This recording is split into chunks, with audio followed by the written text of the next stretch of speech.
Enerjiyle benzin kuyturmuş. Afganistan. 60 Afgani puluna. 70 70. 60'tan gepleştik. Pulunu 60'tan, litrini 60'tan gep. 70. 60 değil. 70. Ha. Şunca adam görtürdük ki. Yok. 70. Bolda ise gerekmedi başka. Yeter. Boldu yeter. 25 oldu mu? Yok. Tanço'da mı? Panço. Evet 25. Daha getiriyorum.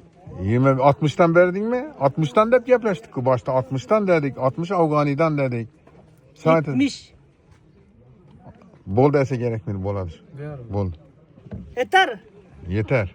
Bol bekle. 60 Afgani'den yaplaştık. Şimdi bola 70 Afgani dedik. Şunca adam görtürttü.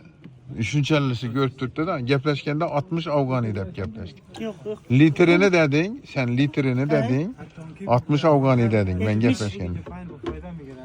Orada Sen 65'ten değerinden ben alınmam dedim. Sen 65 oradan alıyor. Anladı?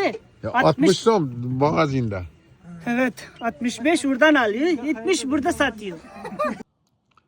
Esselamu aleyküm azizler, dostlar, biraderler. Yine kette trassadan aylanıp içana karab yürüp başanıman biraz okuldu. Bamyamin diyen yere gitip bayatım var. O kinalara bak o. Bir rota durup uğraşıp bir adam kaladı. Benim ben kaç kina kendikini. Şöyle bayatırım. Hem şöyle görediğin yerleri var, hem kıdırdığın yerleri var. Lakin yola şimdi bir Allah'ın özü saklasın sizden dualar bile. Allah'ım evvelen var Allah. Beyanları ne oldu işte? Sayakat var ne ki şimdi bolat.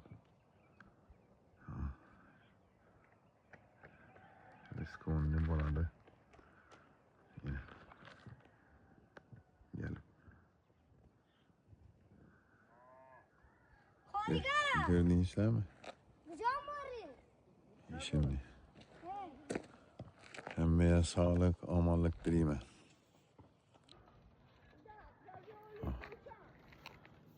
Sağlıkta, amanlıkta uçuraşalı.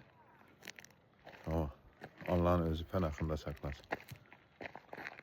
Şimdi Allah'ım özü ne onu hava göğün basa şunu göremiz. Sağlık, amanlıkta uçuraşmak ne Allah'ın esip rozetsin. Emmeye Kulağın da sağlık dileyim.